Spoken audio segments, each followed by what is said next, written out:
Mbote bandeko balandi les avertis, vous avez la biso psychanion sur vos lignes, kolo pambola bino pour l'entendre nous repasser ensemble la bino. J'aimerais partager avec vous le koboka muke oyo peut-être kenango rapidement le 3 février 2024 le moment où ça la émission oyo toali 20h44 minutes heure à Berlin. Je pense que nous avons ça biso grâce de partager même pour 10 minutes passage oyo ou bien message on a pesa na bino. Avant tout, au rebond de la totika, moi, je suis a conduit par ton esprit. Yeshua, nous te disons merci pour l'opportunité que tu nous donnes. Nous voulons que tu puisses toi seul nous conduire par ton nom et dans ta vérité. Laisse que la sœur ou le frère qui va suivre cette émission soit réellement béni et aussi encouragé au nom de Yeshua. Amen. Voilà. Nous sommes à Jean chapitre 10. Et ça, passage moko toye biango, mingi baye biango, je veux dire. Mais je m'aimerais extirper le mot na katiawa pour na yo zolandangai. Nakotanga rapidement Jean chapitre 10, verset 1. En vérité, je vous le dis. Celui qui n'entre pas dans l'enclos de brebis par la porte, mais s'introduit par un autre endroit, est un voleur et un brigand. Mais celui qui entre par la porte est le berger des brebis. Le gardien lui ouvre et les brebis écoutent sa voix. Il appelle par leur nom les brebis qui lui appartiennent et les conduit dehors. Passage oyo, nous voulons parler de ça. Ils message o Yeshua azoloba, quand on a vu so Yesu azopesa, n'est-ce pas, bisolelo. Alobi boy, alobi que mutu nyonso oyo azokota na kati ya bergerie.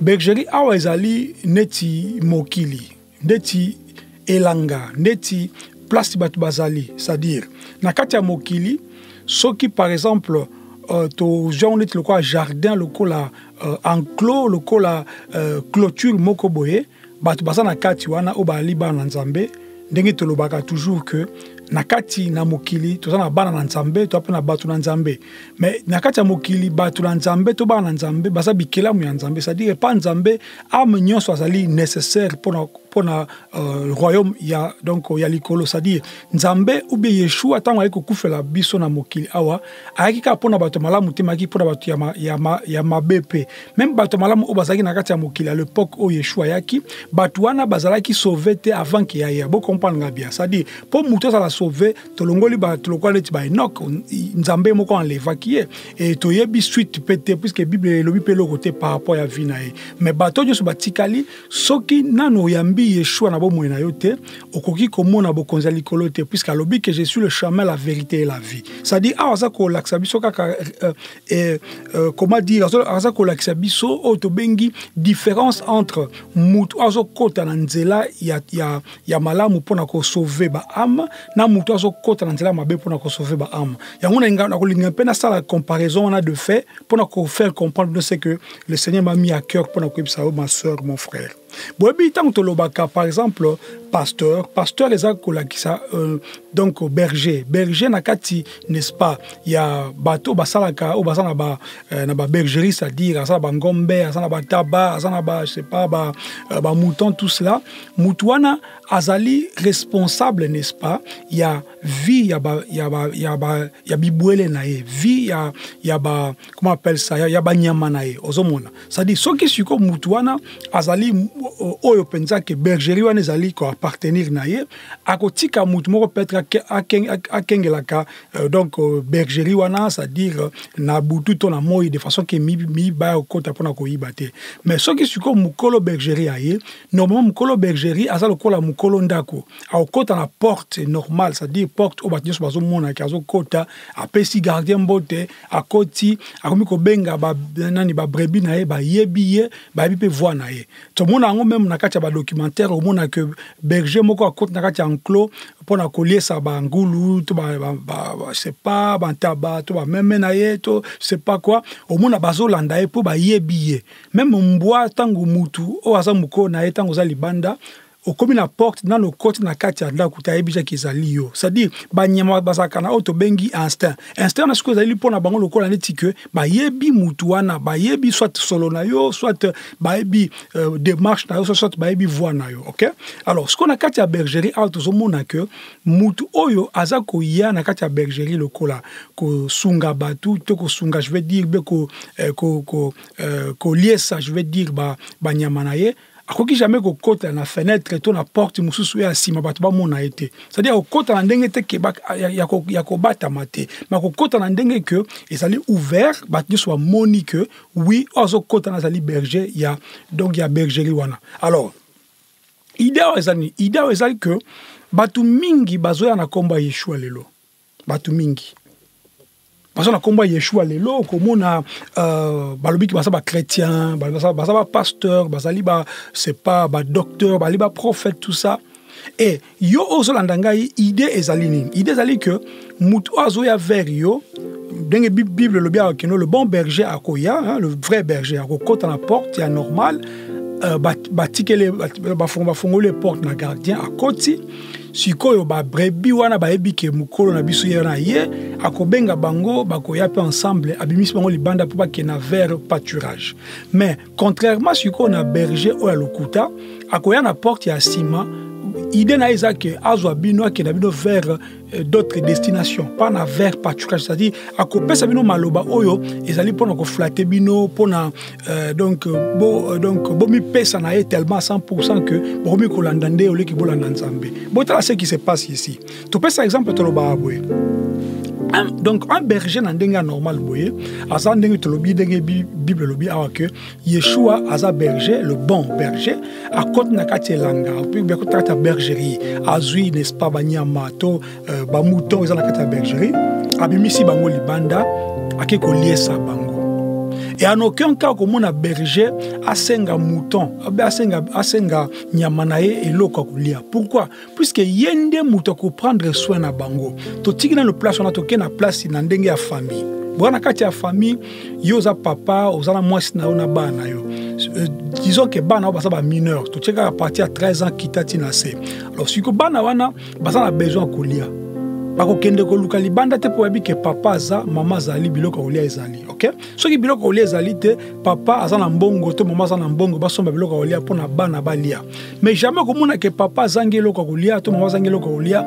basa na mbongo te papa benga mwana 2 ans à 3 ans 4 ans 5 ans 6 ans même 14 ans le non toi na mbongo te toi na biloko kolia te est-ce que beaucoup pesa biso biloko kolia et ça pratiquement impossible tozongi na kati ya bergerie c'est-à-dire Yeshua aza koya pona biso n'est-ce pas obali otwali bana ye otwali bikela munaye tozwa lobiko alobi le voleur car lorsque tu en as kati ya Jean donc 10 alobi le voleur ne vient que pour dérober tout temps rapidement donc sauter na muke na kozonga sima toi na Jean chapitre 10 verset 10 alobi le voleur ne vient que pour voler et tuer et détruire. Moi, je suis venu afin qu'elle ait la vie, donc mes brebis aient la vie et qu'elle ait même en abondance. C'est-à-dire, Yeshua aye pour na biso tous à la dépouiller. Yeshua aye pour na biso tous à la comment dire maltraiter. Yeshua aye pour tous à la nakati ba jugte. To ka manakati ya ba lien familiaux te. Yeshua aye te po yo otika la kaka mongamba ya pasteur na yo. Yeshua aye te po yo otika la kaka mongamba c'est pas ya bishop na yo. Yeshua aye pour apesa yo n'est-ce pas la lumière, pour apesa yo n'est-ce pas la liberté. La Bible nous dit que vous connaîtrez la vérité et la vérité vous affranchira, vous rendra libre. Mais ce que vous avez vérité, on retire à la esclave. Dengue moko pe Bible le bis plus tard le dit que non. Donc si le Fils vous a affranchi, vous serez réellement libre. C'est-à-dire liberté tout ça liberté il y a esprit, il y a ko penser. Mutako ko ya ko pesa o maloba ya lokuta te po yebi maître na yo.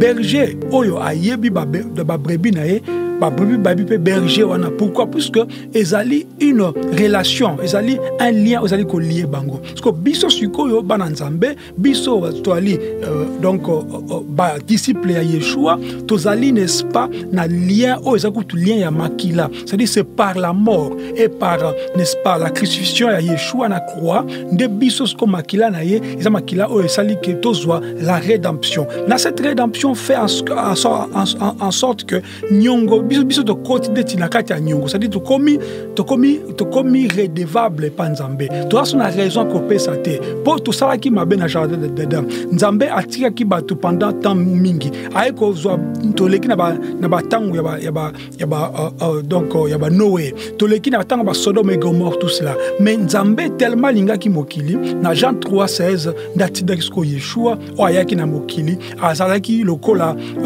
donc mwana me yazaki nzambe ami comme ça ki mwana po yo lelo obenga mwana nzambe. C'est-à-dire tango akufi akei na croix akufi makila na ye o esopanaki et ça dit que et kotisi boyokani asika une nouvelle alliance entre biso na nzambe. C'est-à-dire à partir du moment où on a biso to komi koka mungunga ya nzambe. Ce qui pasteur, la Bible dit donc Paul aza koloba que ce qui biso autorité abino ou bien ange a outil kola teibino évangile bususu. Donc, azala anathème. Pourquoi? Évangile sakaka moko. Évangile za moko, évangile to bengi évangile de l'éternel. Évangile éternel to bengi évangile du salut. Évangile to bengi évangile donc la bonne nouvelle du royaume. Ce qui mutaya ko teya lobi que non ndeko pozo alibala pesanga mbongo. Ndeko po bota mwana pesanga mbongo. Ndeko pozo musala il faut s'aimer. Ndeko po makamune fungo mafo pesa enveloppe pas et pas ba orphelin. Ndeko po makamune ke liboso il faut au bon de la pendant 8 jours au baluka tout de la table. Ndeko soki olingi mobile na alinga obingi il faut ça to vice versa. Wana ezali message ya nzambe te ba message oyo eza mokili awa. Soko za mwana nzambe de vrai. Tant que vous avez un problème, yaka et pas nzambe avec ba supplication, avec ba demande na yo. C'est-à-dire il faudrait pas que entre yo na nzambe mutusu azana kach wana. Bota la illustration oyo. Na Jean donc 10 wana ka tozongi na verset 3. C'est à celui-ci que le gardien de la porte ouvre. C'est-à-dire, même le gardien qui est avec le brebis chaque fois, il n'a pas la relation entre le brebis na berger. Vous comprenez? C'est-à-dire, Yeshua a péché à troisième personne, a péché le cola, Moutou azako fongo la porte, Moutou azali ko pesa au peut-être malobalanzambe, azako explique malobalanzambe pour comprendre yango. Mais azali te Moutou oyo yenda komi na vina ona maboko na ye. Comment est-ce que yo soko za malade faut benga pasteur na yo? Oza un problème so na mobile na faut benga pasteur na yo to na mwasi na yo. Comment est-ce que koza la soki oza na problème? Est-ce que ko benga nzambe te? Puisque nzambe aza pembe na yo que pasteur na yo. Ata ufanda ville moko, ata ufanda ndako moko, réponse ya souka, c'est Dieu qui donne, c'est Yeshua qui donne. Puisqu'il dit que venez à moi vous tous qui êtes chargés et fatigués, je vous donnerai du repos. Pasteur moka loba bongote, donc prophète moka loba bongote, ni Élie, ni Élisée, mutuma loba bongote, ni Zacharie, ni David, mutuma loba lokwanate, ni Abraham, mutuma loba lokwanate, que nous venez à moi vous tous qui êtes chargés, je vous donnerai du repos. Mais au alobi, ils allaient yende le bon berger. Alors le bon berger ça moko. Il n'y a pas de bons pasteurs, il n'y a pas de bons apôtres, bien bons apôtres, il n'y a pas de bons docteurs, il n'y a pas de bons, n'est-ce pas, évangélistes, il n'y a pas de bons enseignants, il n'y a qu'un bon berger, il n'y a qu'un bon enseignant, il n'y a qu'un bon pasteur, il n'y a qu'un bon apôtre, il n'y a qu'un bon prophète, Ozali Yeshua HaMashiach. Il va avoir place dans le bino. Il y a des messages à me couper parce qu'après un programme soit allé. Nous avons besoin de grâce pour comprendre ma cambo et que vous allez malin pour la vie éternelle la biso. Ce que vous allez au brebis à solo, ce que vous allez mondi mi anzambe.